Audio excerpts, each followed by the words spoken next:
Cucuk je lah benda tu. Tapi memang power tu. Power dengan minyak sip tu dah tentu dah. Lepas tu gearbox dia. So kalau macam abang Bolton ni abang bagi berapa? 1/10 lah rating. Ya 10 lah. 10 lah. 10 lah ranking dia. Dia bagus ni. Saya percayalah kan.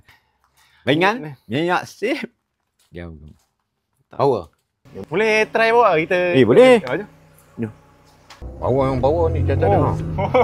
Ni kan dulu tak macam ni dulu lambat tu. Oh, dia slow sikit lah respon dia. Macam ni kan.